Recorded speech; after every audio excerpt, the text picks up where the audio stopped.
Hello everyone. आज इस lecture में हम पढ़ने वाले हैं मीथेनॉल पॉइजनिंग के बारे में, जिसको मैथिल अल्कोहल पॉइजनिंग भी बोला जा सकता है।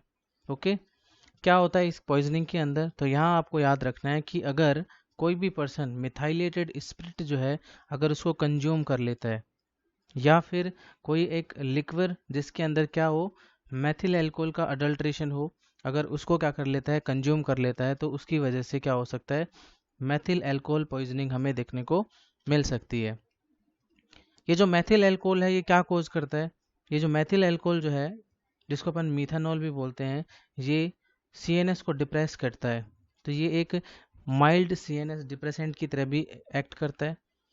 इसका जो मेटाबॉलिज्म जब होता है, तो मेटाबॉलिज्म होने के बाद इसके जो मेटाबोलाइट है वो कौन कौन है? फॉर्मेल्डिहाइड और फॉर्मिक एसिड। तो जब भी मेथनॉल जो है वो मेटाबोलाइज्ड होगा तो फॉर्मेल्डिहाइड और फॉर्मिक एसिड का फॉर्मेशन होगा, और ये जो मेटाबोलाइट हैं ये आगे जाकर के लीड करते हैं मेटाबॉलिक एसिडोसिस और इंजरी टू रेटिना। यानी हमारा जो रेटिना है उसमें इंजरी हो सकती है, और साथ ही साथ में मेटाबॉलिक एसिडोसिस भी हमें देखने को मिल सकता है। ओके, और साथ ही साथ आप यहाँ पे याद रख सकते हो कि जो रेस्पिरेटरी डिप्रेशन जो है वो भी हमें यहाँ पर एक सिम्टम देखने को मिल सकता है, रेस्पिरेटरी डिप्रेशन। ओके, अब इसके साइन और सिम्टम जो हैं वो क्या क्या होंगे? तो मोस्ट देखते हैं अपन यहाँ पे, नोजिया वॉमिटिंग तो होगा ही, abdominal pain, headache, vertigo, confusion, hypotension, convulsion and coma. तो ये सभी के सभी साइन एंड सिम्टम्स हमें उसके अंदर देखने को मिल सकते हैं। यहाँ हमने अभी कहा कि जो मेटाबॉलिक एसिडोसिस है वो हमें यहाँ पर देखने को मिलेगा, और जिसका जो मेन रीजन है वो क्या है? Formic acid. ठीक है, तो यहाँ पर फॉर्मिक एसिड की वजह से जो मेटाबॉलिक एसिडोसिस हुआ है, तो इसके अंदर हमें और क्या क्या चीज़ें देखने को मिलेंगी? यहाँ पर जो हमारा रेटाइना जो है वो डैमेज हो सकता है, ब्लाइंडनेस हमें देखने को मिल सकती है, और साथ ही साथ में जो विजन है वो क्या हो सकता है? डिम हो सकता है। तो डिमनेस ऑफ विजन हमें देखने को मिलेगा।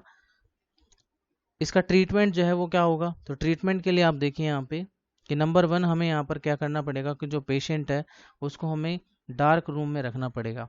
अब इसके पीछे रीज़न क्या है डार्क रूम में रखने का? बिकॉज जो लाइट है उससे बचाना है हमें, किसको? आइज़ को। तो to protect the eyes from light हमें पेशेंट को कहाँ रखना पड़ेगा? डार्क रूम में रखना पड़ेगा। अदरवाइज जो पेशेंट है उसमें विजन से रिलेटेड क्या देखने को मिल सकती है? प्रॉब्लम हमें देखने को मिल सकती हैं। सेकेंडली हमें यहाँ पर याद रखना है, हमें मेंटेन करना है एबीसी को, एयरवे, ब्रीदिंग एंड सर्कुलेशन। इन तीनों को क्या करना है? मेंटेन करना है। और साथ ही साथ में गैस्ट्रिक लावेज जो है वो यहाँ पर करना पड़ेगा after endotracheal intubation. Endotracheal intubation करने के बाद यहाँ क्या किया जाएगा? गैस्ट्रिक लावेज किया जाएगा। और इसके अलावा आईवी जो है वो सोडियम बाइकार्बोनेट दिया जा सकता है, और ये सोडियम बाइकार्बोनेट जो है वो एसिडोसिस जो हुआ था यहाँ पर, मेटाबॉलिक एसिडोसिस, उसको करेक्ट करने के लिए दिया जा सकता है। और साथ ही साथ में जो रेटिनल डैमेज हुआ है उसको भी क्या करेगा? ये प्रिवेंट करेगा। अगर हम बात करें यहाँ पर, अगर हम लोग 10% इथेनॉल अगर देते हैं, किसके थ्रू? हम लोग वाया नेजोगैस्ट्रिक ट्यूब। तो नेजोगैस्ट्रिक ट्यूब के थ्रू अगर हम लोग 10% इथेनॉल अगर देते हैं, तो ये जो इथेनॉल है ये क्या काम करेगा? ये इथेनॉल जो है वो जो मीथेनॉल जो है इसका मेटाबॉलिज्म करने वाले जो एंजाइम हैं, उन मेटाबॉलिज्म एंजाइम जो है उनके साथ में क्या करेगा? compete करेगा और उनको सैचुरेट कर देगा। इट मीन्स मेथनॉल का जो यहाँ पर क्या हो रहा था? मेटाबॉलिज्म हो रहा था आगे जा करके। ठीक है, ये उस मेटाबॉलिज्म को क्या कर देगा? प्रिवेंट कर देगा, रोक देगा। किसको एक्ट करके? मेटाबॉलिक एंजाइम जो है उनके ऊपर एक्ट करके ये उनको इनहिबिट कर सकता है।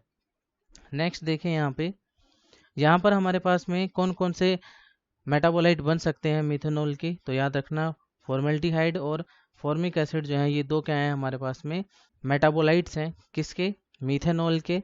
और ये जो हैं टॉक्सिक मेटाबोलाइट्स हैं। अब यहाँ पर जो मिथेनॉल है वो क्या नहीं हुआ? यहाँ पर मेटाबोलाइज तो हुआ नहीं, तो यहाँ पर मिथेनॉल जो है वो एक्सक्रीट हो जाएगा यूरिन के थ्रू या फिर ब्रेथ के थ्रू, वो भी अनचेंज्ड फॉर्म में। उसका जो है मेटाबोलाइट हमें फॉर्म देखने को नहीं मिलेगा। यहाँ पर देखो कुछ रिएक्शंस हैं, इनसे आपको और अच्छे से पता लग सकता है। जैसे हमने यहाँ पर कहा कि जो मिथेनॉल है, ये रहा मिथेनॉल, ये जो मिथेनॉल है ये मिथेनॉल कन्वर्ट होता है किसके अंदर? फॉर्मेल्डिहाइड के अंदर। ठीक है। और फिर फॉर्मेल्डिहाइड किसका फॉर्मेशन करेगा, फॉर्मिक एसिड का। तो मिथेनॉल कन्वर्ट हुआ किस में, फॉर्मेल्डिहाइड में। देन फॉर्मेल्डिहाइड जो है वो कन्वर्ट होता है किसमें, फॉर्मिक एसिड में। और इनके कन्वर्जन में जो हेल्प करेंगे एंजाइम वो कौन कौन से हैं, एक तो है अल्कोहल डीहाइड्रोजिनेज एंजाइम और दूसरा है एल्डिहाइड डीहाइड्रोजिनेज एंजाइम। ये जो अल्कोहल डीहाइड्रोजिनेज एंजाइम है ये क्या काम करता है, ये मिथेनॉल के फॉर्मेल्डिहाइड में जो कन्वर्जन होता है उसमें हेल्प करेगा। और एल्डिहाइड डीहाइड्रोजिनेज एंजाइम है, ये क्या करेगा, फॉर्मेल्डिहाइड को फॉर्मिक एसिड जो है उसमें कन्वर्ट करने में हेल्प करता है। ओके। और ये फॉर्मिक एसिड जो है वो फर्दरली क्या करेगा, ये रेस्पिरेटरी डिप्रेशन कोज करेगा, मेटाबॉलिक एसिडोसिस और रेटिनल डैमेज कोज करने में इसका क्या होगा, रोल होगा। अब हम क्या करते हैं, यहाँ पर हमारे पास दो ड्रग्स हैं, यहाँ पर एक है हमारे पास में फोमिपिजोल और दूसरा है हमारे पास में डाइसल्फिराम। ये जो फोमिपिजोल है ये क्या करेगा, ये अल्कोहल डीहाइड्रोजिनेज एंजाइम है, इसको क्या कर देगा, ये इनिबिट कर देगा। तो इसको इनिबिट करने की वजह से क्या होगा, मिथेनॉल का कन्वर्जन फॉर्मेल्डिहाइड में नहीं हो पाएगा। और दूसरा जो एंजाइम है एल्डिहाइड डीहाइड्रोजिनेज, इसको इनिबिट कर देगा कौन, डाइसल्फिराम। तो ये जो डाइसल्फिराम ड्रग है ये एल्डिहाइड डीहाइड्रोजिनेज एंजाइम को क्या करेगा, इनिबिट करेगा, जिसकी वजह से फॉर्मेल्डिहाइड का कन्वर्जन जो है वो फॉर्मिक एसिड में नहीं होगा। सेम चीज़ें अगर अपन बात करें तो अगर इथेनॉल की अगर पॉइजनिंग होती है तो वहाँ पर भी ये होगा। इथेनॉल जो है वो आगे जा कर के बनाता है क्या, एसिटल्डिहाइड, और एसिटल्डिहाइड जो है वो क्या बनता है, एसिटिक एसिड। दोनों के दोनों ये वाला और ये वाला एंजाइम है ये हेल्प करेंगे इसमें। और जो फोमेपिजोल है ये सेम वही करेगा, इथेनॉल जो है उसको एसिटल्डिहाइड में कन्वर्ट होने से रोकेगा और डाइसल्फिराम जो है वो एसिटल्डिहाइड से एसिटिक एसिड में कन्वर्ट होने से रोकेगा। ओके। इसके अलावा हम और क्या कर सकते हैं, यहाँ पर इसके ट्रीटमेंट में हम लोग हीमोडायलिसिस कर सकते हैं यहाँ पे। और हीमोडायलिसिस क्यों करते हैं, ताकि रिकवरी फास्ट हो और साथ ही साथ में जो मिथेनॉल है वो हमारी बॉडी से क्या हो जाए, एक्सक्रीट हो जाए। तो मिथेनॉल के एक्सक्रीशन को प्रमोट करने के लिए डायलिसिस किया जा सकता है। और इसके जो मिथेनॉल के जो टॉक्सिक मेटाबोलाइट्स अगर हैं तो वो भी क्या हो सकते हैं, एक्सक्रीट हो सकते हैं। अभी जिस ड्रग की बात की थी हमने फोमिपिजोल, जो क्या काम कर रहा था, अल्कोहल डीहाइड्रोजिनेज एंजाइम है उसको इनिबिट करता था। तो ये क्या है, एक अल्कोहल डीहाइड्रोजिनेज इनहिबिटर है। क्या काम होता है भाई, ये एक प्रेफर्ड एजेंट है, ठीक है, जिसका यूज किया जाता है किसमें, ट्रीटमेंट ऑफ मेथनॉल पॉइजनिंग के अंदर। ओके।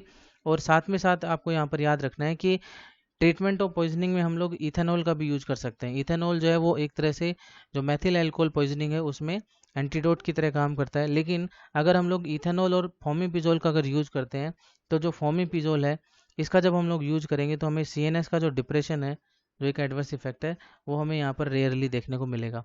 यानी कि इथेनॉल जो है वो ज़्यादा CNS डिप्रेशन कोज करता है बजाय किसके, फोमिपिजोल को। ओके। और इसके अलावा फोमिपिजोल जो है इसका यूज जो है वो एथिल ग्लाइकोल पॉइजनिंग के अंदर भी किया जा सकता है। और लास्ट जो है अपन यहाँ पर सेवन्थ यहाँ पर बात करेंगे किसकी, कैल्शियम ल्यूकोवरीन की। ये जो कैल्शियम ल्यूकोवरीन है इसको IV एडमिनिस्टर किया जाएगा। और इसका काम क्या होता है कि जो फॉर्मेट्स हैं हमारे पास में यहाँ पर, उन फॉर्मेट्स के मेटाबॉलिज्म की रेट को क्या कर देगा, ये इंक्रीज कर देगा, जिसकी वजह से हमारे ब्लड में उनका लेवल क्या हो जाएगा, डिक्रीज हो जाएगा। ठीक है। और डिक्रीज होने की वजह से जो पॉइजनिंग का जो इफेक्ट है वो भी क्या हो जाएगा, रिड्यूस हो जाएगा।